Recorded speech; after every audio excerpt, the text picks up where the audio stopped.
ಸುವರ್ಣ ನ್ಯೂಸ್ಗೆ ಮತ್ತೆ ಸ್ವಾಗತ. ಚಿತ್ರದುರ್ಗದ ಸೇವಾಲಾಲ್ ಮಠದ ಸರ್ದಾರ್ ಸ್ವಾಮೀಜಿಯ ಲವ್ವಿ ಡವ್ವಿ ಈಗಾಗಲೇ ಬಯಲಾಗಿರ್ತಕ್ಕಂಥದ್ದು.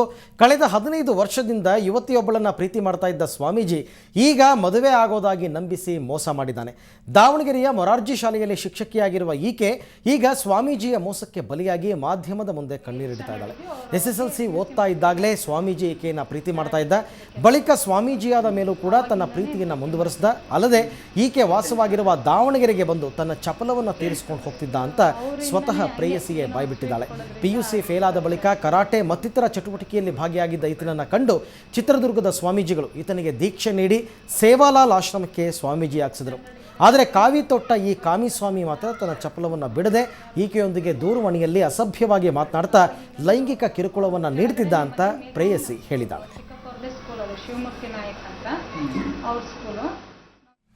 ಸೊ ಈ ಬಗ್ಗೆ ಸ್ಪಷ್ಟೀಕರಣವನ್ನು ಕೊಡೋದಕ್ಕೆ ಸ್ವತಃ ಸರ್ದಾರ್ ಸೇವಾಲಾಲ್ ಸ್ವಾಮೀಜಿ ನಮ್ಮ ಜೊತೆ ನೇರ ಸಂಪರ್ಕದಲ್ಲಿದ್ದಾರೆ. ಸ್ವಾಮೀಜಿ ನಮಸ್ಕಾರ. ನಮಸ್ಕಾರಪ್ಪ. ನಮಸ್ಕಾರ. ಈಗಾಗಲೇ ಸಾಕಷ್ಟು ಸುದ್ದಿಯಾಗಿದೆ, ಮಾಧ್ಯಮಗಳಲ್ಲಿ ಬಂದಿರತಕ್ಕಂಥದ್ದು ನಿಮ್ಮ ವಿರುದ್ಧ ಆಕೆ ಕೊಟ್ಟಿರ್ತಕ್ಕಂಥ ಹೇಳಿಕೆಗಳು ಎಲ್ಲವೂ. ಮತ್ತೊಂದು ಸಾರ್ತಿ ನಿಮ್ಮ ಬಳಿ ನಾನು ಕೇಳೋದಕ್ಕೆ ಇಷ್ಟಪಡ್ತೀನಿ, ಒಂದು ಬಾರಿ ಇಡೀ ಕಥೆಯನ್ನು ನೀವು ಹೇಳಬಹುದಾ? ಏನು ನಡೀತು, ಯಾವಾಗಿಂದ ನಿಮ್ಮ ಪರಿಚಯ ಅಂತ? ಮಾಧ್ಯಮದಲ್ಲಿ ನೋಡಿ ನನಗೆ ತುಂಬ ಆಶ್ಚರ್ಯ ಆಯಿತು. ನನ್ನ ಮೇಲೆ ಏನು ಆರೋಪ ಮಾಡಿದ್ದಾರೆ ಅದು ಸತ್ಯಕ್ಕೆ ದೂರವಾಗಿರ್ತಕ್ಕಂತಹ ಒಂದು ವಿಚಾರ ಅದು. ಯಾಕೆ ಅಂತ ಹೇಳಿದ್ರೆ, ನಾನು ಬಾಲ್ಯ ಜೀವನದಲ್ಲಿ ನಾನು ಕ್ರೀಡಾ ಮನೋಭಾವನೆಯನ್ನು ಬೆಳೆಸ್ಕೊಂಡು ಕ್ರೀಡೆಯಲ್ಲಿ ನಾನು ಹೆಚ್ಚಿನ ಒಂದು ಆಸಕ್ತಿಯನ್ನು ಇಟ್ಕೊಂಡು ನಾನು ಸಾವಿರಾರು ಯುವಕರನ್ನು, ಯುವತಿಯರನ್ನು, ವಿದ್ಯಾರ್ಥಿನಿಯರನ್ನು ನಾನು ತರಬೇತಿಯನ್ನು ಕೊಡ್ತಾ ಇದ್ದೆ. ಅಂತಹ ಸಂದರ್ಭದಲ್ಲಿ ನನಗೆ ನೂರಾರು ಜನ, ಸಾವಿರಾರು ಯುವಕ ಯುವತಿಯರು ನನ್ನ ಸಂಪರ್ಕದಲ್ಲಿತ್ತು, ನನ್ನ ಪರಿಚಯ ಇತ್ತು. ಹಾಗಂತ ಹೇಳಿ ನಾನು ಯಾರನ್ನೂ ಕೂಡ ನಾನು ದುರುಪಯೋಗ ಮಾಡ್ಕೊಂಡಂತಹ ವ್ಯಕ್ತಿ ನಾನಲ್ಲ, ಖಂಡಿತವಾಗಿಯೂ.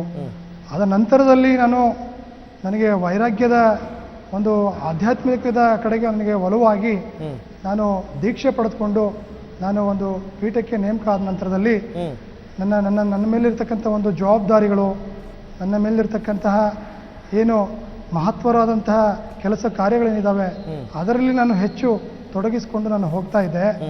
ಇದು ಏನು ಮಾಧ್ಯಮದಲ್ಲಿ ನಮ್ಮ ಸಮಾಜದ ಒಬ್ಬ ಹೆಣ್ಣುಮಗಳು ಇವತ್ತು ನಮ್ಮ ಮೇಲೆ ಮಾಡಿರ್ತಕ್ಕಂಥ ಆರೋಪ ಏನಿದೆ ಅದು ಹೇಳ್ತಾ ಇದ್ರು. ನನ್ನ ಮಾಧ್ಯಮದಲ್ಲಿ ನಾನು ನೋಡಿದೆ, ನನಗೆ ನೋಡಿ ಬಹಳ ನಮ್ಮ ಮನಸ್ಸಿಗೆ ಬಹಳ ನೋವಾಯಿತು.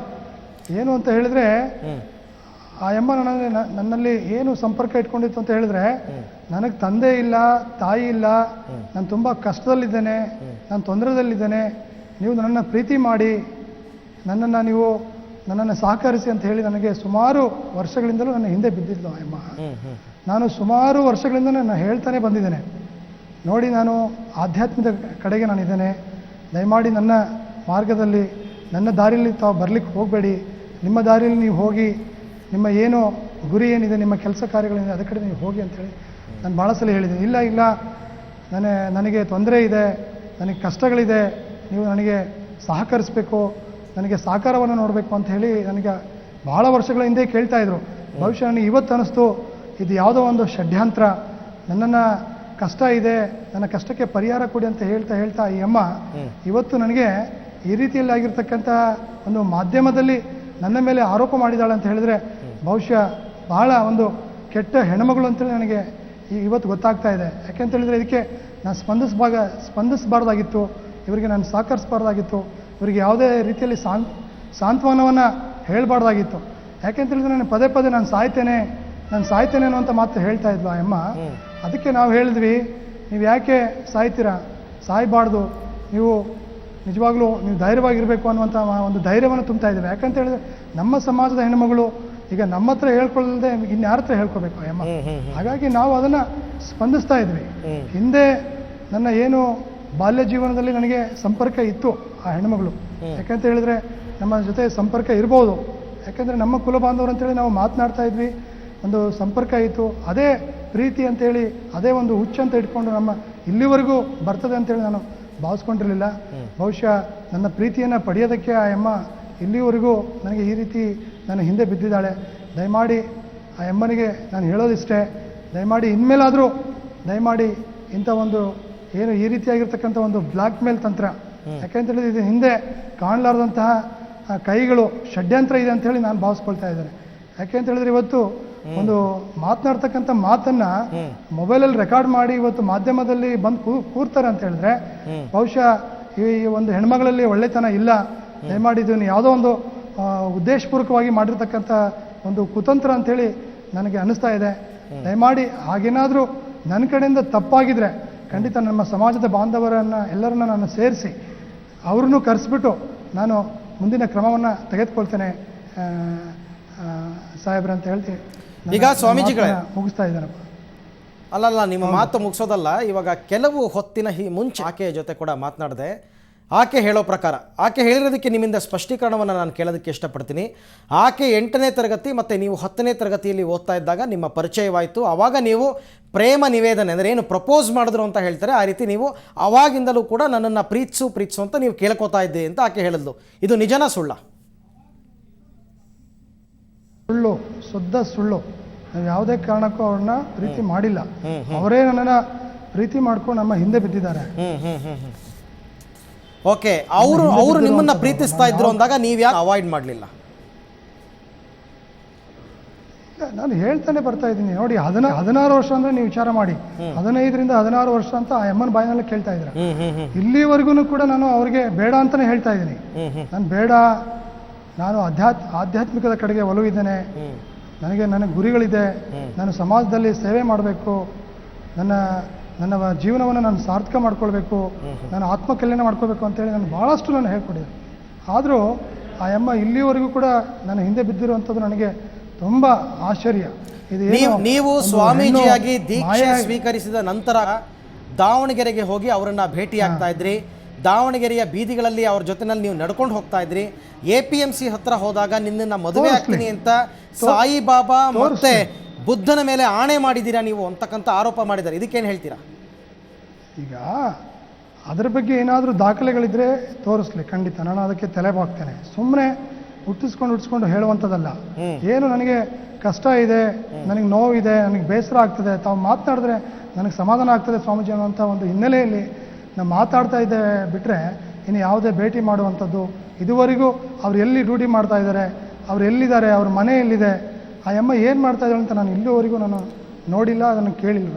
ಆದರೂ ಸಾಮಾನ್ಯವಾಗಿ ಭಾರತೀಯ ನಾರಿಯೊಬ್ಬಳು ಎಲ್ಲ ವಿಚಾರಗಳನ್ನು ಮುಕ್ತವಾಗಿ ಮಾಧ್ಯಮದ ಮುಂದೆ ಮಾತನಾಡಿ ನಮ್ಮಿಬ್ಬರ ನಡುವೆ ದೈಹಿಕ ಸಂಪರ್ಕ ನಡೆದಿದೆ ಅಂತಕ್ಕಂಥದ್ದು ಪದೇ ಪದೇ ಬಂದು ಅವರು ತಮ್ಮ ಆಸೆ ತೀರಿಸ್ಕೊಂಡು ಹೋಗ್ತಿದ್ರು ಅಂತಕ್ಕಂಥದ್ದನ್ನು ನೇರವಾಗಿ ಹೇಳಿದ್ದಾರೆ. ಅಂದರೆ ಏನು ಅಂಥ ಮತ್ಸರ ಏನು ನಿಮ್ಮ ಮೇಲೆ ಅವರಿಗೆ? ಹಾಗಾದರೆ ಯಾಕೆ ಸುಳ್ಳು ಹೇಳ್ತಾರೆ? ನೋಡಿ ನನ್ನ ಆತ್ಮಸಾಕ್ಷಿಯಾಗಿ ಹೇಳ್ತಾ ಇದ್ದೇನೆ, ನಾನು ಸುಳ್ಳು ಹೇಳಿಕ್ಕೆ ಹೋಗೋದಿಲ್ಲ. 16 ವರ್ಷಗಳ ಕಾಲ ನನಗೆ ಬೆನ್ನ ಹಿಂದೆ ಬಿದ್ದಿದ್ದಾಳೆ ಅಂತ ಹೇಳಿ ಒಂದು ಮಾಯೆಯಾಗಿ ಕಾಡ್ತಾ ಇದ್ದೇನೆ ನೀನು ಅಂತ ನಾನು ಹೇಳಿದ್ದೀನಿ. ನನಗೆ ನೀನು ಒಂದು ಮಾಯೆಯಾಗಿ ಕಾಡ್ತಾ ಇದೆ, ಯಾಕೆ ಹಿಂಗೆ ಮಾಡ್ತಾ ಇದೆಯಮ್ಮ, ನನ್ನಿಂದ ಏನಾಗಬೇಕು ಹೇಳು, ನಾನಿಲ್ಲಿ ಇರೋದು ಇಷ್ಟ ಇಲ್ವಾ, ನಾನಿಲ್ಲಿ ಪೀಠದಲ್ಲಿ ಇರೋದು ಇಷ್ಟ ಇಲ್ವಾ, ನಾನೆಲ್ಲಾದರೂ ದೂರ ಹೋಗ್ಲಾ, ನಿನ್ನ ಕಡೆಯಿಂದ ದೂರ ಹೋಗ್ಬೇಕಾ ಅಂತಲೂ ಕೂಡ ನಾನು ಹೇಳಿದ್ದೀನಿ ಆ ಯಮ್ಮನಿಗೆ.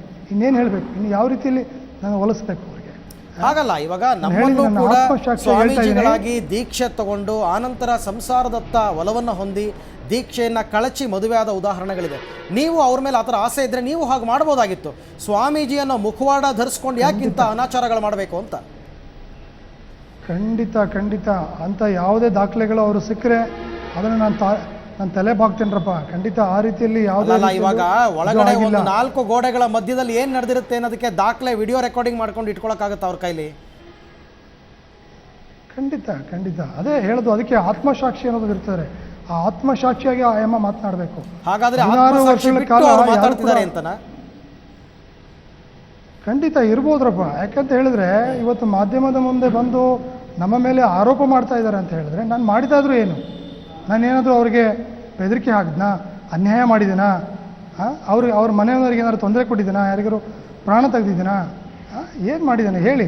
ನಾನು ಏನು ಮಾಡಿದ್ದೇನೆ? ಅವ್ರ ಸ್ಕೂಲಿಗೆ ಹೋಗಿದ್ದೇನೆ, ಅವ್ರ ಮನೆಗೆ ಹೋಗಿದ್ದೀನಾ, ಏನು ಮಾಡಿದ್ದೇನೆ? ನನ್ನಿಂದ ಏನಾಗಿದೆ ಅನ್ಯಾಯ ಅದನ್ನು ಹೇಳಿ. ನನ್ನಿಂದ ಏನು ಅನ್ಯಾಯ ಆಗಿದೆ? ನಾನು ಮಾಡ್ತಾ ಇರೋದು ಸರಿ ಇಲ್ವಾ? ನಾನು ಸಮಾಜದಲ್ಲಿ ಸೇವೆ ಮಾಡ್ತಾ ಇರ್ತಕ್ಕಂಥದ್ದು ಸರಿ ಅಲ್ವಾ? ನಾನು ಹೇಳ್ತಾ ಇದ್ದೇನೆ, ನನ್ನ ಸಮಾಜದಲ್ಲಿ ಅದು ಯಾವುದೋ ಒಂದು ಶಕ್ತಿ, ಆಧ್ಯಾತ್ಮಿಕದ ಒಂದು ಪ್ರೇರೇಪಣೆ, ಆ ಗುರುವಿನ ಇಚ್ಛೆ, ಅದು ಯಾವುದೋ ಒಂದು ಋಣಾನು ಸಂಬಂಧ ಇದೆ ನನಗೆ. ನಾನು ಹೋಗಿದ್ದೇನೆ, ನಾನು ಕೂಡ ನನ್ನ ಕನಸು ಮನಸ್ಸಲ್ಲೂ ಕೂಡ ನಾನು ಸ್ವಾಮೀಜಿ ಆಗಬೇಕು ಅಂತ ಬಯಸಿದವನಲ್ಲ. ಆದರೆ ನಾನು ಈ ಸ್ಥಾನದಲ್ಲಿ ಬಂದಿದ್ದೇನೆ. ಖಂಡಿತ ಇದನ್ನು ಪ್ರಾಮಾಣಿಕವಾಗಿ ಮಾಡ್ತೇನೆ.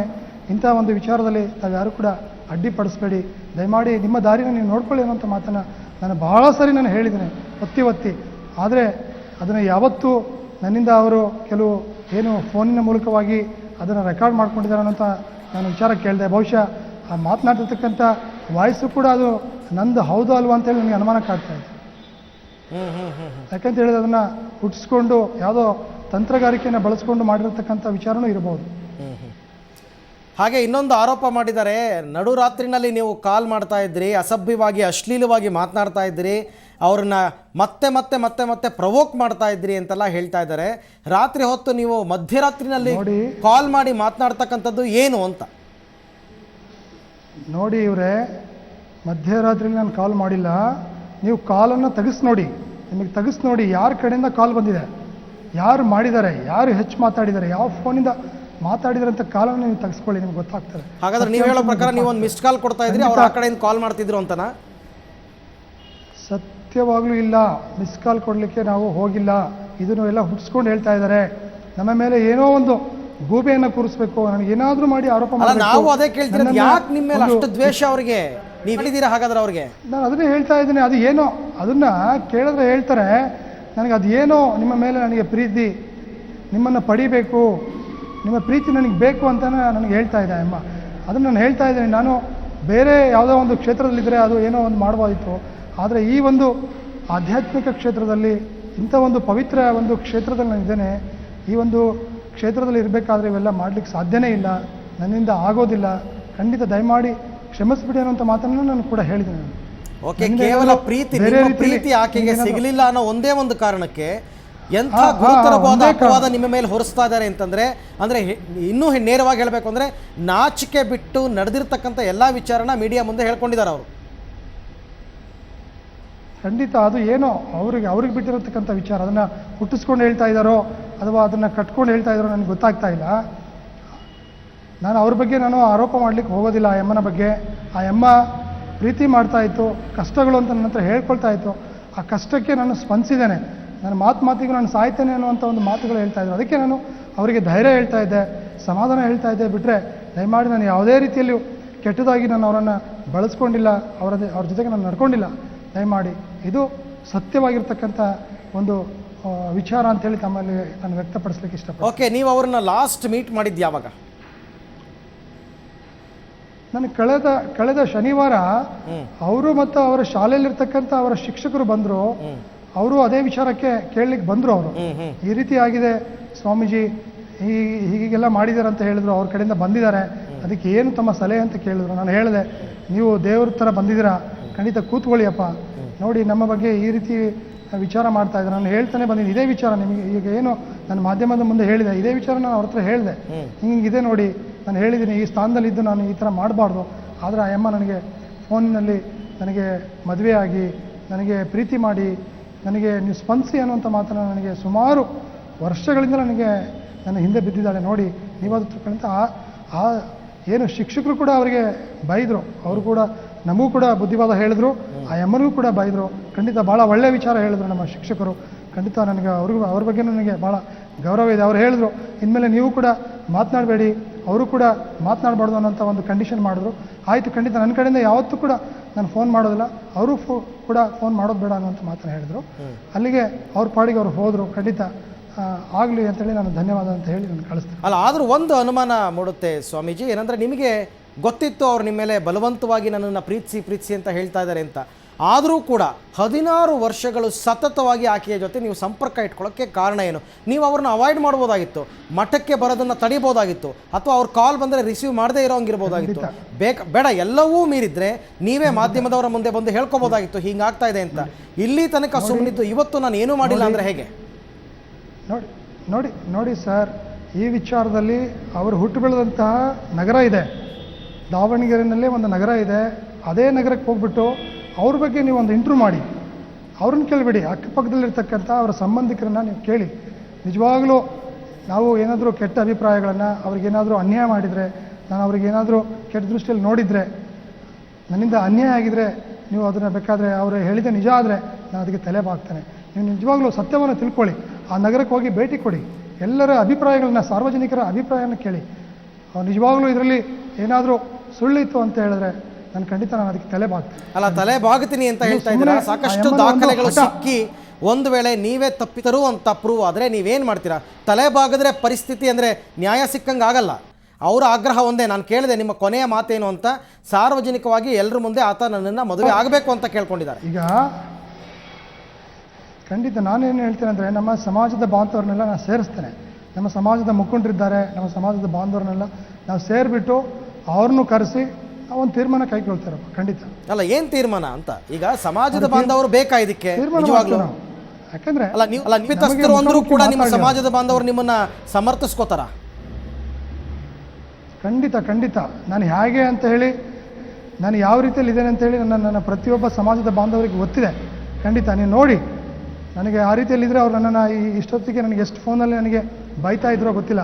ಬಹುಶಃ ಎಲ್ಲರೂ ನೋಡ್ತಾ ಇದ್ದಾರೆ, ನಾನು ಮಾತಾಡೋದನ್ನು ನೋಡ್ತಾ ಇದ್ದಾರೆ. ನಾನು ಇಲ್ಲಿವರೆಗೆ ಮಾಡ್ಕೊಂಡು ಬಂದಿರತಕ್ಕಂತಹ ಕೆಲಸ ಕಾರ್ಯಗಳು, ನಾನು ಪಟ್ಟಂಥ ಒಂದೊಂದು ಕಷ್ಟಗಳನ್ನು ಕಣ್ಣಿಂದ ನೋಡಿದ್ದಾರೆ. ಖಂಡಿತ ನಮ್ಮ ಸಮಾಜದ ಬಾಂಧವರು ನನ್ನ ಮೇಲೆ ಖಂಡಿತ ವಿಶ್ವಾಸ ಇಟ್ಟಿದ್ದಾರೆ. ನನ್ನಲ್ಲಿ ಒಂದು ಸತ್ಯವನ್ನು ಅವರು ಅರ್ಥ ಮಾಡ್ಕೊಂಡಿದ್ದಾರೆ, ತಿಳ್ಕೊಂಡಿದ್ದಾರೆ ಅನ್ನೋಂಥ ಒಂದು ಪ್ರೀತಿ. ನಿಮ್ಮ ಸಮಾಜದ ಬಾಂಧವರ ಬಗ್ಗೆ ತುಂಬ ಮಾತಾಡ್ತಾ ಇದ್ದೀರಾ. ಹಾಗೆಯೇ ಹಲವಾರು ಜನ ಕರೆ ಮಾಡ್ತಾ ಇದ್ದಾರೆ, ನಿಮ್ಮ ಬಾಂಧವರೇನೆ. ಅವ್ರು ಏನು ಹೇಳಿ ಕೇಳೋಣ. ಲಿಂಗನಾಯಕ್ ಅಂತ ಕರೆ ಮಾಡಿದ್ದಾರೆ. ಲಿಂಗನಾಯಕ್ ಅವರೇ ನಮಸ್ಕಾರ. ಸರ್ ನಮಸ್ಕಾರ. ನಾನು ಲಿಂಗನಾಯಕ್ ಅಂತ ಹೇಳಿ ಬಣಜಾರ ಸಮಾಜದ ಮುಖಂಡರು ಮಾತಾಡ್ತಿದ್ದೀನಿ ಚಿತ್ರದುರ್ಗದಿಂದ. ಹೇಳಿ ಹೇಳಿ ಹೇಳಿ. ಸರ್ದಾರ್ ಸೇವಾಲಾಲ್ ಸ್ವಾಮಿ ಅಂತವನಿಗೆ ಸೇವಾಲಾಲ್ ಹೆಸರು ಇರ್ತಕ್ಕಂಥದ್ದೇ ನೈತಿಕತೆ ಅಲ್ಲ. ಓಕೆ. ಯಾಕಂದ್ರೆ ನಮ್ಮ ಸಮಾಜದ ಧರ್ಮಗುರು ಸೇವಾಲಾಲ್ ಹೆಸರು ಇಡೋದೇ ಅದು ಕಳಂಕ. ಈ ಹಿಂದೆ ಇನ್ನೊಬ್ಬ ಸ್ವಾಮಿನೂ ಕೂಡ ಈ ಹೆಸರಿನಲ್ಲಿ ಅಧೋಗತಿಯಾಗಿ ಹೋದ್ರು. ಅದ್ರ ಜೊತೆಗೆ ಈ ಸ್ವಾಮಿನೂ ಕೂಡ ಇಂಥ ಕೆಲಸ ಮಾಡ್ಬೇಕಾದ್ರೆ ದಯಮಾಡಿ ಆ ಸ್ವಾಮೀಜಿಗೆ ನಾನು ಮನವಿ ಮಾಡ್ಕೊಳ್ಳೋದಷ್ಟೇ, ಅವರು ಮೊದಲು ಆ ಕಾವಿ ಬಟ್ಟೆಯನ್ನ ಕಳಚಿ ಅವರು ಮಾತಾಡಿದ್ರೆ ಅದಕ್ಕೊಂದು ನೈತಿಕತೆ ಇರ್ತದೆ. ಓಕೆ, ನಿಮಗೆ ಇವರು ವೈಯಕ್ತಿಕವಾಗಿ ಗೊತ್ತಾ? ವೈಯಕ್ತಿಕವಾಗಿ ಗೊತ್ತು. ಈತ ದಾವಣಗೆರೆಯ ಭಾರತೀಯ ಕಾಲೋನಿಯಲ್ಲಿ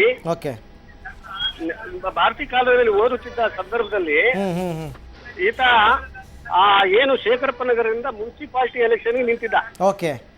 ಮುನ್ಸಿಪಾಲಿಟಿ ಎಲೆಕ್ಷನ್ ಅಲ್ಲಿ ಡಿಫಿಟೆಡ್ ಆಗಿ ತದನಂತರ ಕರಾಟೆ ಅನ್ನೋದನ್ನು ಕಲ್ತ್ಕೊಂಡು ಆಮೇಲೆ ಸ್ವಾಮೀಜಿಯ ಡ್ರೆಸ್ ಅನ್ನ ಧರಿಸ್ಕೊಂಡ್ರು. ಕಾರಣ ಈತ ಈ ಏನ್ ಎಲೆಕ್ಷನ್ ನಲ್ಲಿ ಏನ್ ದುಡ್ಡು ಕಳ್ಕೊಂಡಿದ್ನೋ ಅದನ್ನ ದುಡ್ಡು ಮಾಡೋಕ್ಕೋಸ್ಕರವಾಗಿ ಈ ಬಟ್ಟೆಯನ್ನ ಧರಿಸ್ಕೊಂಡು ಈ ಸಮಾಜಕ್ಕೆ ಕಳಂಕ ತರ್ತಕ್ಕಂಥದ್ದು, ನಾವೆಲ್ಲರೂ ಸಮಾಜದವರು ತಲೆ ತಗ್ಸಕ್ಕಂತ ಕೆಲಸವನ್ನ ಇವತ್ತು ಮಾಡಿದ್ದಾರೆ. ನಿಜವಾಗ್ಲೂ ನಮ್ಮ ಸಮಾಜ ಅರ್ಥಿಸ್ಕೋಬೇಕಾಗ್ತದೆ.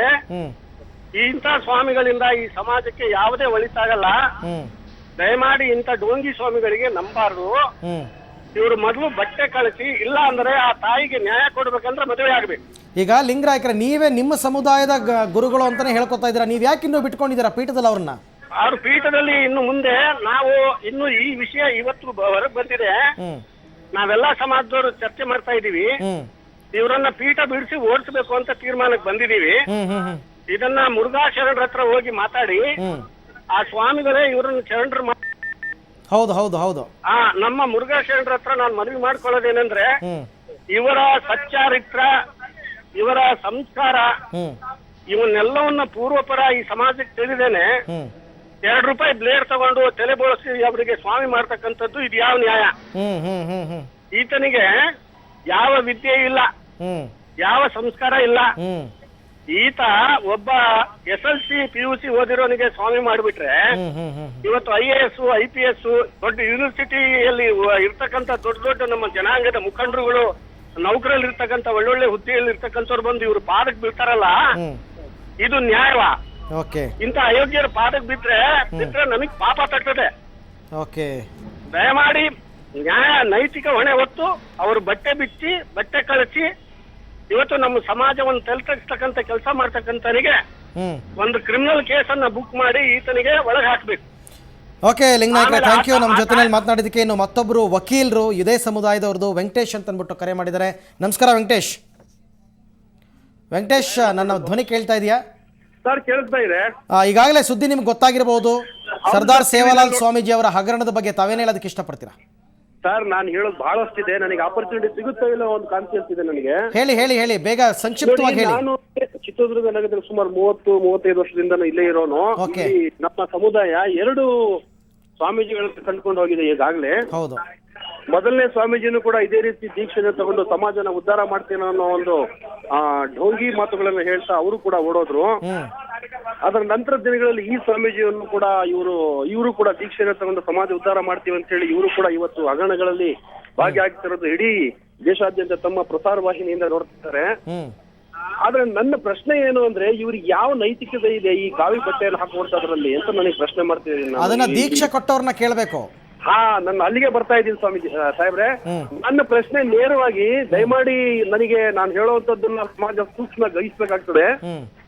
ಈ ವಿಚಾರವನ್ನ ಚಿತ್ರದುರ್ಗದಲ್ಲಿರ್ತಕ್ಕಂಥ ಮುರುಘಾ ಶರಣರು ಏನಿದ್ದಾರೆ, ನಾನು ಬಹಳ ಚಿಕ್ಕ ಹುಡುಗ ಅವತ್ತು ಮೊದಲೇ ಸ್ವಾಮೀಜಿಯನ್ನ ಮಾಡಿದಾಗ ಆ ಸ್ವಾಮಿ ಈಗೇನ್ ಶಿವಮೂರ್ತಿ ಮುರುಘಾ ಶರಣರು ಇದಾರಲ್ಲ, ಮೊದಲು ಮಾಡಿದಂತ ಸ್ವಾಮೀಜಿನ ನಾನು ಬಹಳ ಹತ್ತಿರದಲ್ಲೇ ನೋಡಿದ್ದನು ನಾನು.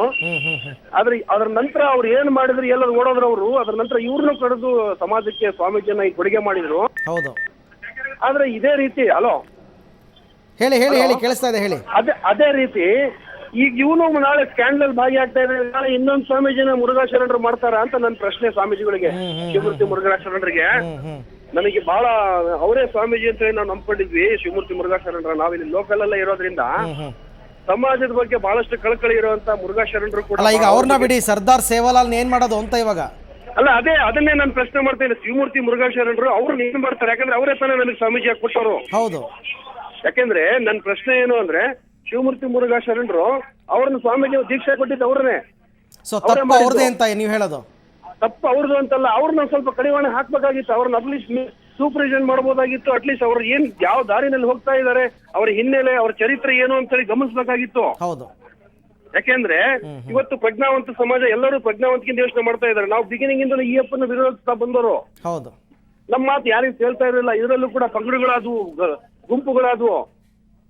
ನಾವು ಎಲ್ಲೋ ಒಂದ್ ಕಡೆ ಸಮಾಜ ಪ್ರಜ್ಞಾವಂತಿಕೆಯಿಂದ ಎಚ್ಚೆತ್ತುಕೊಂಡು ನೋಡುವಂತ ಸಂದರ್ಭ ಬರುತ್ತೆ ಅಂತ ಕಾಯ್ತಾ ಈಗ ಮುಂದಿನ ನಿಮ್ಮ ಹೋರಾಟ ಏನು ಅಂತ? ನಮ್ಮ ಮುಂದಿನ ಹೋರಾಟ ನಾನು ಸಜೆಸ್ಟ್ ಮಾಡೋದು, ಒಬ್ಬ ಸಮುದಾಯದ ಒಬ್ಬ ವ್ಯಕ್ತಿಯಾಗಿ ಈ ಕ್ಷಣನೇ ತತ್ಕ್ಷಣನೇ ಏನು ಒರಿಜಿನಲ್ ಶೇಖರಪ್ಪ ನಗರದ ಶಿವಮೂರ್ತಿನಾಗಿ ಈಗೇನ್ ಹಾಲಿ MLA ಆಗಿದಾರ, ಶಿವಮೂರ್ತಿನಾಗಿದಾರಲ್ಲ, ಅವ್ರ ಅಣ್ಣನ ಮಗನಾಗಿ ಒರಿಜಿನಲ್ ಆ ಪ್ಲೇಸಿಗೆ ಹೋಗ್ಬೇಕು ಅವರು.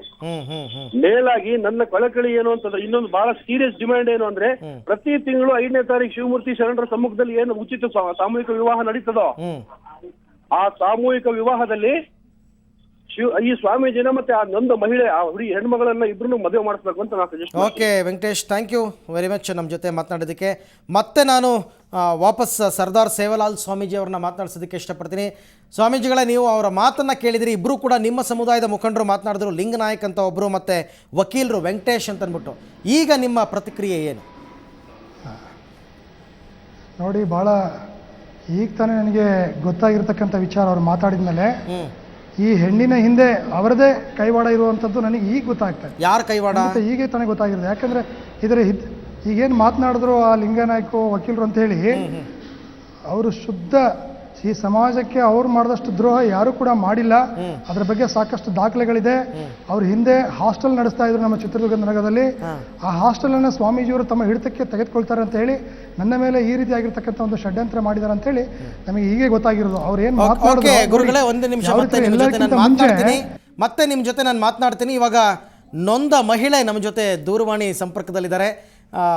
ನೀವು ಅವಾಗಲೇ ನನ್ನ ಜೊತೆ ಮಾತನಾಡಿದ್ರಿ ಮೇಡಮ್, ಹಲವಾರು ವಿಚಾರಗಳನ್ನ ಹೇಳಿದ್ರಿ ಈ ಸೇವಾಲಾಲ್ ಸ್ವಾಮೀಜಿ ಬಗ್ಗೆ. ಆದರೆ ಅವರು ಕೂಡ ನಮ್ಮ ಜೊತೆ ಸಂಪರ್ಕದಲ್ಲಿದ್ದಾರೆ. ನೀವು ಹೇಳಿದ್ದೆಲ್ಲವೂ ಸುಳ್ಳು ಅಂತ ಹೇಳಿದ್ದಾರೆ.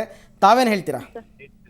ಸರ್, ನಾವು ಎಲ್ಲ ಸಿಡಿ ಇದು ಎಲ್ಲ ರೆಕಾರ್ಡ್ ಆಗಿದೆ ನೋಡಿ ಸರ್. ಏನ್ ರೆಕಾರ್ಡ್ ಆಗಿದೆ? ಕೇಳಿಸಿ ಸರ್. ನಾವು ಮಾತಾಡಿರುವಂತದ್ದು ಪ್ರತಿಯೊಂದು ಅವ್ರು ಕರ್ಕೊಂಡು ಹೋಗಿರೋಂಥದ್ದು ಪ್ರತಿಯೊಂದು ಎಲ್ಲ ಇದೆ ಸರ್. ಅವ್ರ ಫೋನ್ ಅಲ್ಲ, ಅವರು ನಿಮ್ಮನ್ನ ಪ್ರೀತಿನೇ ಮಾಡಿಲ್ಲ, ನೀವೇ ಅವ್ರ ಹಿಂದೆ 16 ವರ್ಷದಿಂದ ಬಿದ್ದಿದ್ದೀರಾ ಅಂತ ಅವ್ರು ಹೇಳ್ತಿರೋದು.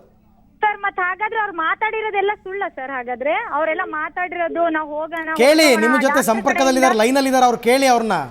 ಡಾಕ್ಟರ್ ಹತ್ರದಿಂದ ಫೋನ್ ಮಾಡ್ಸಿರೋದು ಎಲ್ಲ ಇದೆ ಸರ್. ಪ್ರತಿಯೊಂದು ಇದೆ ಸರ್ ನಮ್ಮ ಹತ್ರ. ಅಂದ್ರೆ ಅವ್ರು ಈ ಮೋಸ ಮಾಡ್ಬೇಕಂತಾನೆ ನಮಗೆ ಈ ರೀತಿ ಮಾಡಿದ್ದಾರೆ ಸರ್. ಅವ್ರು 16 ವರ್ಷದಿಂದ ಪೇರೆಂಟ್ಸ್ ಎಲ್ಲ ಸಾಯಿಸೋವರೆಗೂ ಈ ರೀತಿ ಮೋಸ ಮಾಡ್ಬೇಕಂತಾನೆ ಇದೆ ಸರ್ ಅವ್ರ ಉದ್ದೇಶ. ಇವಾಗೂ ಕೂಡ ಇಲ್ಲ ಅಂತ ಹೇಳ್ತಿದಾರೆ ಅಂದ್ರೆ ಅದರಿಂದ ಉದ್ದೇಶ ಏನಿದೆ ಅಂತ ನಮಗೆ ಗೊತ್ತಿಲ್ಲ ಸರ್. ಅಲ್ಲ, ನೀವು ಹೇಳಿದ್ರಿ ಅವ್ರು ನನ್ನನ್ನು ಬಂದು ಭೇಟಿ ಮಾಡ್ತಾ ಇದ್ರು, ನಮ್ಮ ಇಬ್ಬರ ನಡುವಿನ ಸಂಬಂಧ ಇತ್ತು, ತುಂಬಾ ಭೇಟಿ ಮಾಡಿದ್ದಾರೆ. ಎಲ್ಲ ಸುಳ್ಳು ಅಂತಲ್ಲ? ಇಲ್ಲ ಸರ್, ಸುಳ್ಳಿಲ್ಲ. ಅವ್ರ ಡ್ರೈವರ್ ಅಂದ್ರೆ ಅವರೆಲ್ಲ ಅವ್ರಿಗೆ ಹೇಳ್ಕೊಟ್ಟಿರ್ಬೋದು, ಗೊತ್ತಿಲ್ಲ. ಅಪ್ಪಾಜಿ ಅಂತ ಹೇಳಿ ಅವರೇ ಎಲ್ಲ ಐಸ್ ಕ್ರೀಮ್ ಎಲ್ಲ ತಗೊಂಡ್ ಬಂದಿದ್ದಾರೆ, ಅವ್ರ ಜೊತೆಗೆ ಬಂದಿದ್ದಾರೆ. ಅವರಲ್ಲೊಂದು ಹುಡುಗ ಇದ್ದ ಕಲ್ಬುರ್ಡಿ ಅಂತ, ಅವರೇ ಎಲ್ಲ ಟಿಫನ್ ಮಾಡಿ ಹಾಕ್ತಿದ್ದ. ಎಲ್ಲ ಇದೆ ಸರ್ ಪ್ರತಿಯೊಂದು. ಅವ್ರು ನಾವು ಹೋದಾಗ ಅವ್ರ ನಾನೇ, ಅವ್ರ ಅಜ್ಜಿ ಇದ್ರು, ಅವ್ರ ಅಮ್ಮರಮ್ಮ ಎಲ್ಲ ಇದ್ರು. ಅವ್ರ ಅಮ್ಮ ಕೂಡ ನಮ್ ಮನೆಗ್ ಬಂದಿದ್ದಾರೆ, ಮನೆಗ್ ಬಂದ್ ಮಾತಾಡಿದ್ದಾರೆ. ನೀನು ಮನೆಗ್ ಬರ್ತಾ ಇರಮ್ಮ, ಹೋಗ್ತಾ ಇರಮ್ಮ, ಈ ರೀತಿ ಎಲ್ಲ ಇರಮ್ಮ ಅಂತ ಅವ್ರ ಅಮ್ಮ ಕೂಡ ಫೋನಲ್ಲಿ ಕೂಡ ಮಾತಾಡಿದ್ದಾರೆ. ಅದೆಲ್ಲ ರೆಕಾರ್ಡ್ ಆಗಿದೆ ಸರ್. ಪ್ರತಿಯೊಂದು ನೀವೇನ್ ಸಿಡಿ ಕಳ್ಸಿದೀವೋ ಅದ್ರಲ್ಲಿ ಎಲ್ಲಾ ರೆಕಾರ್ಡ್ ಇದೆ ನೋಡಿ ಸರ್. ಅವರಿಗೆ ಸ್ವಾಮೀಜಿಗಳು ಏನ್ ಹೇಳ್ತೀರಾ, ಕೇಳ್ತಾ ಇದೀರಾ ಧ್ವನಿ ನೀವು ಅವ್ರದ್ದು? ಪ್ರತಿಯೊಂದು ನಮಗೆ ಮೋಸ ಮಾಡಿ ಪಿನ್ ಪಾಯಿಂಟ್ ಎಲ್ಲೂ ಮದ್ವೆ ಆಗಕ್ಕೂ ಬಿಟ್ಟಿಲ್ಲ ಸರ್. ಅವ್ನು ನನಗೆ ಹೆಂಗ್ ಮದ್ವೆ ಆಗ್ತೀಯ, ಯಾಕೆ ಮದ್ವೆ ಆಗ್ತೀಯ, ನಾನ್ ಸತ್ತೋಗ್ತೀನಿ, ಹುಚ್ಚ ಆಗ್ಬಿಡ್ತೀನಿ, ನನ್ ಪಂಚಾಂಗದಲ್ಲಿ ಹೇಳಿದ್ದಾರೆ ನಾನು ಹುಚ್ಚ ಆಗ್ತೀನಿ, ಅರ್ಧ ವಯಸ್ಸು ನಿನಗೆ ವಯಸ್ಸಿರೋದೇ ಆಯಸ್ಸಿರೋದೇ ಕಡಿಮೆ ಅಂತ ಹೇಳಿದ್ದಾರೆ ಅಂತ ಎಲ್ಲ ಹೇಳಿದಾನೆ ಸರ್. ಮತ್ ನಮ್ದೊಬ್ಬ ಏನಿದೆಯಮ್ಮ ಡೈಲಾಗ್ಸ್ ಅಲ್ಲಿ, ಏನಿದೆಯಮ್ಮ ನೀವು ರೆಕಾರ್ಡ್ ಮಾಡಿರೋ ಡೈಲಾಗ್ಸ್ ಅಲ್ಲಿ ಏನೇನ್ ಮಾತಾಡಿದಾರೆ ಅವರು? ರೆಕಾರ್ಡ್ ಅಲ್ಲಿ ಎಲ್ಲ ಇದೆ ನೋಡಿ ಸರ್. ನಮ್ ಕ್ಯಾಸ್ಟ್ ಯಾರಾದ್ರೂ ಇದ್ರೆ ಪೂರಾ ರೆಕಾರ್ಡ್ ಹಾಕ್ಬಿಡಿ ಸರ್. ಅಲ್ಲಿ ನಮ್ ಏನ್ ದೊಡ್ಡವ್ರು ಇದಾರೋ ಅವರೆಲ್ಲ ಅದನ್ನ ಕೇಳಿ, ಅವರಿಂದ ನಮಗ್ ನ್ಯಾಯ ಸಿಗ್ಲಿ. ನಾನ್ ಬೇಕಿದ್ರೆ ಎಲ್ಲ ಯಾರ್ಯಾರು ಆಫೀಸರ್ ಇದ್ರು ನಮ್ ಕ್ಯಾಸ್ಟ್ ಅವರು, ಅವ್ರಿಗೆಲ್ಲರಿಗೆ ಆ ರೆಕಾರ್ಡಿಂಗ್ ಕಳಿಸ್ತೀವಿ ಸರ್. ವಾಯ್ಸ್ ನನ್ನೇ ಅಂತ ಅವ್ರು ಒಪ್ಕೊಂಡಿದಾರಲ್ವಾ, ಟಿವಿ ನೈನಲ್ಲಿ ಒಪ್ಕೊಂಡಿದ್ದಾರೆ, ಎಲ್ಲದ್ರಲ್ಲೂ ಒಪ್ಕೊಳ್ಳೇಬೇಕು. ಯಾಕಂದ್ರೆ ಅವರೇ ಮಾತಾಡಿರೋದು. ಅವ್ರು ಬಿಟ್ರೆ ಬೇರೆ ಯಾರು ಮಾತಾಡಕ್ಕಾಗಲ್ಲ. ಬೇರೆ ಹೆಸರಲ್ಲಿ ಇರುವಂತ ಸಿಮ್ ತಗೊಂಡು ಮಾತಾಡಿದ್ದಾರೆ. ಇವಾಗ ನಮ್ ಮನೆ ಹತ್ರ ನಮಗ್ ಯಾರು ಇಲ್ಲ, ನಮಗ್ ಸಪೋರ್ಟಿಂಗೇ ಇಲ್ಲ, ಪೇರೆಂಟ್ಸ್ ಇಲ್ಲ, ಅಪ್ಪ ಇಲ್ಲ, ಅಮ್ಮ ಇಲ್ಲ, ಎಲ್ಲ ಸತ್ತೋಗಿದ್ದಾರೆ. ನಮ್ ಮನೆ ಹತ್ರ ಅಲ್ಲೇ ಗಲಾಟೆ ಮಾಡ್ಸೋದಕ್ಕೆ ಜನಕ್ಕೆ ಕಳ್ಸಿದಾನಂತೆ. ಅಂದ್ರೆ ಯಾವ ಮಟ್ಟದಲ್ಲಿ ಇವ್ನು ಇರ್ಬೋದು ಅಂತ, ನಮ್ ಮನೆ ಹತ್ರ ಅಲ್ಲೇ ಅವ್ರ ರಿಲೇಷನ್ ಗಲಾಟೆ ಮಾಡೋದಕ್ಕೆ ನಮ್ಮ ಹತ್ರ ಕಳ್ಸಿದಾನೆ ಅಂದ್ರೆ ಯಾವ ಮಟ್ಟದಲ್ಲಿ ಅವ್ನು ಇರ್ಬೋದು ಅಂತ ನೀವು ಥಿಂಕ್ ಮಾಡಿ ಸರ್. ಹಾಗಲ್ಲಮ್ಮ, ಇಲ್ಲಿ ಒಂದು ಪ್ರಶ್ನೆ ಉದ್ಭವ ಆಗುತ್ತೆ. ನನ್ನ ಮಾತು ಕೇಳಿ ಒಂದು ನಿಮಿಷ. ಹೇಳಿ ಸರ್. ನೀವಿಬ್ರು ಚೆನ್ನಾಗಿರುವಂತಹ ಸಂದರ್ಭದಲ್ಲಿ, ನೀವಿಬ್ರು ಅನ್ಯೋನ್ಯವಾಗಿರುವಂತಹ ಸಂದರ್ಭದಲ್ಲಿ ನೀವು ಅದನ್ನ ರೆಕಾರ್ಡ್ ಮಾಡೋ ಅನಿವಾರ್ಯತೆ ಏನಿತ್ತು? ಮುಂದೊಂದು ದಿನ ಈತ ಕೈ ಕೊಡ್ತಾನೆ ಅಂತ ನಿಮ್ಗೆ ಗೊತ್ತಿತ್ತಾ? ಇಲ್ಲ, ಅಂದ್ರೆ ನಾವು 16 ವರ್ಷದಿಂದ ಇದ್ರೂ ಕೂಡ ನಾವ್ ಇವಾಗ ರೆಕಾರ್ಡ್ ಯಾವಾಗೂ ಮಾಡಿರ್ಲಿಲ್ಲ. ರೀಸೆಂಟ್ ಆಗಿ ಅವ್ನು ಏನ್ ಮಾಡಿದ್ರೆ, ಇವನ್ 8 ಮಂತ್ ಇಂದ ಅಷ್ಟೇ ಸರ್ ರೆಕಾರ್ಡ್ ಇರೋದು, ಜಾಸ್ತಿ ರೆಕಾರ್ಡ್ ಇಲ್ಲ. ಅವ್ರು 8 ಮಂತ್ಸ್ ಇಂದ ಏನ್ ಮಾಡಿದ ಅಂದ್ರೆ, ನನಗೆ ಬೇರೆಯವ್ರೊಬ್ರು ಹೋಗಿದ್ರು, ಏನ್ ಗುರುಜಿ ನಿಮ್ ಬಗ್ಗೆ ಹಿಂಗೆಲ್ಲ ಹೇಳ್ತಾ ಇದಾರೆ, ನೀವು ಅವ್ರಿಗೆ ಮದ್ವೆ ಆಗ್ತಾ ಇದ್ದೀರಾ ಅಥವಾ ಇಲ್ಲ, ಪಾಪ ಹುಡುಗಿ ಇಷ್ಟು ವರ್ಷದಿಂದ ಕಾಯ್ತಾ ಇದಾರೆ ನಿಮಗಾಗಿ ಅಂತ ಹೇಳಿದಾರೆ. ಅವಾಗ ಅವ್ರ ಹತ್ರ ಏನ್ ಹೇಳಿದಾರೆ, ಇಲ್ಲ ಇಲ್ಲ ಆ ರೀತಿ ಏನಿಲ್ಲ, ಸುಮ್ನೆ ಆ ರೀತಿ ಮಾಡ್ತಿರ್ಬೋದು, ಆ ಹುಡುಗಿ ಹೆಸರು ಕೆಡಿಸ್ಬೇಕಂತ ಅವ್ರ ಹತ್ರ ಆ ರೀತಿ ಹೇಳಿದಾರಂತ. ಅದನ್ನ ನಾನ್ ಕೇಳ್ದಾಗೆ, ಇಲ್ಲ ಪಪ್ಪಿ, ಅವ್ರ ಹತ್ರ ನಾವು ಅವ್ರು ನನಗ್ ಸಮಾಜದಿಂದ ಹೊರಗೆ ಎಳೆದ್ ಬಿಡ್ತಾರೆ, ಕೆಟ್ಟದಾಗ ನೋಡ್ತಾರೆ, ನಾನ್ ಅವ್ರ ಹತ್ರ ಹಂಗೆ ಹೇಳಲೇಬೇಕು, ನಿನಗ್ ಗೊತ್ತಾಗಲ್ಲ, ನೀನ್ ಸಣ್ಣಳು, ನಿನಗ್ ಗೊತ್ತಾಗಲ್ಲ, ನಾನು ಅವ್ರ ಹತ್ರ ಆ ರೀತಿ ಹೇಳಲೇಬೇಕು ಅಂತ ನನಗೆ ಅವ್ರು ಹೇಳಿದ್ದು ಸರ್. ಓಕೆ, ಅದಕ್ಕೋಸ್ಕರ ರೆಕಾರ್ಡಿಂಗ್ ಮಾಡ್ಕೊಂಡ್ರಿ. ಮಾಡಿದ್ರು ನನಗೆ ಅವಾಗ ಆ ರೀತಿ ಕನ್ವಿನ್ಸ್ ಮಾಡಿದ್ರು. ಅಂದ್ರೆ ಅವಾಗ ಹೇಳಿದ್ರು, ಇಲ್ಲ ಮೇಡಮ್ ಅವರೇ, ನಿಮಗೆ ಅವ್ರು ಸುಮ್ನೆ ಮೋಸ ಮಾಡ್ತಾ ಇದ್ದಾರೆ, ಸುಮ್ನೆ ಅವ್ರು ಆ ರೀತಿ ಮಾಡ್ತಾ ಇಲ್ಲ. ಆಯ್ತು, ನಿನ್ ಪಾಡಿಗೆ ನೀನ್ ಚೆನ್ನಾಗಿರು, ನನಗೆ ಬೇರೆ ಕಡೆ ಡಾಕ್ಟರ್ ಪ್ರಪೋಸ್ ಬಂದಿದೆ, ನಾನು ಕೇಳ್ತಾ ಇದ್ದಾರೆ, ನಾನು ಮದ್ವೆ ಆಗ್ತೀನಿ. ನೀನ್ ಹೆಂಗ್ ಮದ್ವೆ ಆಗ್ತೀಯ, ನಾನು ಹುಚ್ಚ ಆಗ್ಬಿಡ್ತೀನಿ, ನಾನು ಸತ್ತೋಗ್ತೀನಿ, ನಾನು ಇಲ್ಲಿ ಎಲ್ಲಾದ್ರೂ ಹೊರದೇಶಕ್ಕೆ ಹೋಗ್ಬಿಡ್ತೀನಿ, ಆ ರೀತಿ ಎಲ್ಲ ಹೇಳಿದಾರೆ. ಪ್ರತಿಯೊಂದು ರೆಕಾರ್ಡ್ ಇದೆ ನೋಡಿ ಸರ್, ಅದ್ರಲ್ಲಿ ರೆಕಾರ್ಡಿಂಗ್ ಪೂರಾ ಇದೆ, ಪಿನ್ ಪಾಯಿಂಟ್ ರೆಕಾರ್ಡಿಂಗ್ ಇದೆ ಸರ್. ಅವಾಗಿಂದ ಮಾತ್ರ ನಾನು ರೆಕಾರ್ಡ್ ಮಾಡಿರೋದು. ಅಂದ್ರೆ ಇವನೇನ್ ಡಬಲ್ ಗೇಮ್ ಆಡ್ತಾ ಇದ್ದಾನೋ ಅಥವಾ ಏನು ಅಂತ ಒಂದ್ಸಲ ಅದು ಮಾಡಿದ್ದು ಏನ್ ಮಾತಾಡಿದ್ರು ರೆಕಾರ್ಡ್ ಆಗ್ತಾ ಇತ್ತು. ಈಗ ನಿಮ್ಮದೇ ಆದ ಕೆಲವು ಪ್ರಶ್ನೆಗಳಿದೆ, ಅದಕ್ಕೆ ಅವರು ಉತ್ತರ ಕೊಡಬೇಕು, ಹೌದಲ್ವಾ? ಹೌದು ಸರ್. ಕೇಳಿ, ಪ್ರಶ್ನೆಗಳನ್ನ ಕೇಳಿ ಸರ್ ಕೇಳಿ. ಇಲ್ಲಿ ನೀವು ತುಂಬಾ ಎಕ್ಸೈಟ್ ಆಗ್ಬೇಡಿ, ಕೂಲ್ ಆಗಿರಿ. ಅಲ್ಲ ಸರ್, ನಿಮ್ ಜೊತೆ ಸಂಪರ್ಕದಲ್ಲಿದ್ದಾರೆ ಅವರು. ನೀವು ಆಡ್ತಾ ಇರೋ ಮಾತುಗಳು ಕೇಳಿಸ್ತಾ ಇದೆ ಅವ್ರಿಗೆ, ನೀವು ಆಡ್ತಾ ಇರೋ ಪ್ರತಿಯೊಂದು ಮಾತು ಅವ್ರು ಕೇಳಿಸ್ತಾ ಇದೆ. ನಮ್ಮ ಜೊತೆ ಲೈನ್ ಅಲ್ಲಿ ಇದ್ದಾರೆ, ನೀವು ಕೇಳಿ, ಪ್ರಶ್ನೆ ಕೇಳಿ, ಅದಕ್ಕೆ ಉತ್ತರ ಕೊಡ್ತಾರ ಅವರು. Hello hello Shri, hello. ಹೇಳಿ ಅಮ್ಮ. ಮನೆ ಹತ್ರ ಗಲಾಟೆ ಮಾಡೋದಕ್ಕೆ ಹಚ್ಚಿದೀಯ ಅಂತಲ್ಲಪ್ಪ, ಯಾಕೆ ಗಲಾಟೆ ಮಾಡೋದಕ್ಕೆ ಹಚ್ಚಿದೀಯಾ? ನೀನೇ ತಾನೇ ಹೇಳಿರೋ ಶನಿವಾರ ಹೋಗ್ಬಿಡೋಣ ಬಾ ಅಂತ ಹೇಳಿ, ನೀನೇ ಅಲ್ವಾ ಹೇಳಿದ್ದು? ಅಲ್ಲ, ಶನಿವಾರ ಹೋಗ್ಬಿಡೋಣ ಬಾ ಅಂತ ಹೇಳಿ ನೀನೇ ತಾನೇ.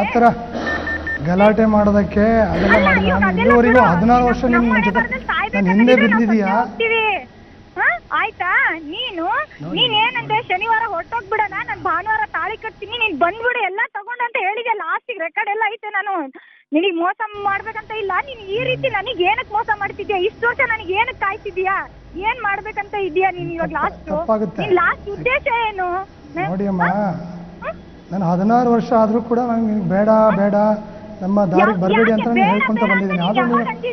ಯಾವಾಗ ಅಂದಿದ್ಯಾ ನೀನ್ ಬೇಡ ಅಂತ? ನಾನಾಗಿ ಬೇಡ ಅಂತ ಲಾಸ್ಟ್ ಎಲ್ಲ ಐತೆ ನೋಡು, ರೆಕಾರ್ಡಿಂಗ್ ಇದೆ. ನಾನು ಹೇಳಿದೀನಿ, ನಮ್ಮ ಮಾಡ್ತಿದ್ಯಾ ರಾತ್ರಿ ಏನಕ್ಕೆ ಮನೆ ಮಾಡಿದೀವಿ ಅಂತ ಹೇಳಿ. ಆಧ್ಯಾತ್ಮಿಕ ಕ್ಷೇತ್ರಕ್ಕೆ ಬಂದ್ರೆ ನೀವು ಕೂಡ ಬ್ರಹ್ಮಚಾರಿಗಳಾಗಿರ್ಬೇಕು. ಇರಕ್ಕಾಗುತ್ತಾ? ಆಗುತ್ತಾ ನಿಮ್ಗೆ? ಬ್ರಹ್ಮಚಾರಿಗಳಾಗಿರ್ಬೇಕು ಆಗುತ್ತಾ ನಿಮ್ಗೆ? ಅಲ್ಲ, ಆಗುತ್ತೆ ನನ್ನ ಕೈಲಿ ಬ್ರಹ್ಮಚಾರಿ ಆಗ್ಲಿಕ್ಕೆ ಇರೈತಾ? 16 ವರ್ಷದಿಂದ ನೀನೇ ಇಲ್ವಲ್ಲ ಅಲ್ಲಿ, ನೀನೇ ಇಲ್ಲ ಇಲ್ಲ, ನೀನೇ ಬ್ರಹ್ಮಚಾರಿ ಆಗ್ಲಿಕ್ಕೆ ಇರಕ್ಕೆ ನಿನಗೆ ಆಗುತ್ತಾ? ನೀನು ನಿಜವಾಗ್ಲೂ ನಿನ್ನ ಮೇಲೆ ಅಭಿಮಾನ ಇದ್ರೆ ನೀನು ಬ್ರಹ್ಮಕುಮಾರಿಗೆ ಸೇರ್ಕೊ. ನೀನು ಬ್ರಹ್ಮಕುಮಾರಿಗೆ ಸೇರ್ಕೊ. ನೀನು ನನ್ನ ಮೇಲೆ ನಿಜವಾಗ್ಲೂ ನಿನಗೆ ಪ್ರೀತಿ ಇದ್ರೆ ಹೌದು ನೀನು ಸೇರ್ಕೊಳಮ್ಮ.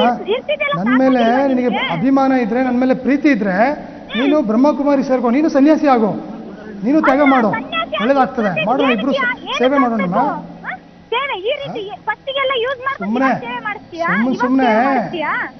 ಸುಮ್ಮನೆ ನಾಟಕ ಮಾಡ್ಕೊಂಡು ಗೊತ್ತಾ, ರೆಕಾರ್ಡಿಂಗ್ ಮಾಡೋದು, ಕುಡಿಯಕ್ಕೆ ಕೊಡೋ ಅನ್ನೋದು ಏನಮ್ಮ? ನೀನೊಬ್ಬ ಹೆಣ್ಮಗಳಾಗಿ ಈ ರೀತಿ ಮಾಡಬಾರ್ದು. ನಮಗೆ ಇವತ್ತು ನನ್ನ ಮೇಲೆ ಆರೋಪ ಮಾಡ್ತಾ ಇದ್ದೀನಿ ನೀನು. ಕೇಳಿ ಅಮ್ಮ, ನನ್ನ ಮೇಲೆ ಆರೋಪ ಮಾಡ್ತಾ ಇದೀಯಾ? ನನ್ನ ಮೇಲೆ ಆರೋಪ ಮಾಡ್ತಾ ಇದೀಯ ನೀನು. ಯಾರು ಗಲಾಟೆ ಮಾಡಲ್ಲ. ನೋಡಮ್ಮ,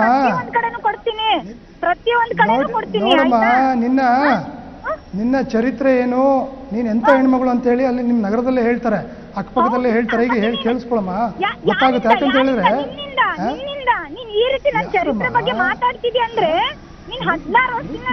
ನೀನ್ ಮಾಡ್ಕೊಂಡಿರೋದು, ಕಷ್ಟ ಇದೆ, ನನಗೆ ದುಃಖ ಇದೆ, ನನಗೆ ನೋವಿದೆ ಅಂತ ಹೇಳಿ ಬಂದ್ಬಿಟ್ಟು ನನಗೆ ಸಮಾಧಾನ ಹೇಳಿ ನಾನು ಸತ್ತು ಹೋಗ್ತೀನಿ, ನೀವು ನನಗೆ ಧೈರ್ಯ ತುಂಬಿ ಅಂತ ಹೇಳಿ ಈಗ ಈ ರೀತಿಯಲ್ಲಿ ರೆಕಾರ್ಡಿಂಗ್ ಮಾಡ್ಕೊಳ್ತೀಯಾ? ಇದೆಲ್ಲ ಮಾಡಬೇಡಿ, ಒಳ್ಳೇದಲ್ಲ. ನೀನು ಹೆಣ್ಮಗಳು, ನೀನ್ ಚೆನ್ನಾಗಿರ್ಬೇಕು ಅಂತ ಹೇಳಿ ನಾನು ಬಯಸೋದು ಅಷ್ಟೇ. ನೀನ್ ಚೆನ್ನಾಗಿರ್ಬೇಕು. ಯಾವತ್ತು ನೀವು ಇಲ್ಲಿವರೆಗೂ ನಾನು ಕೆಟ್ಟದ್ದು ಬಯಸಿಲ್ಲ. ನಾನು ಇಲ್ಲಿವರೆಗೂ ಕೆಟ್ಟದ್ದು ಬಯಸಿಲ್ಲ. ಇನ್ಮೇಲೆ ನಿಮ್ಮ ಕುಲ ಬಾಂಧವರು, ನಿಮ್ಮ ಸಂಬಂಧಿಕರು, ನೋಡಮ್ಮ, ನಿಮ್ಮ ಬಂಧು ಬಳಗದವರೇ ಹೇಳ್ತಾರೆ,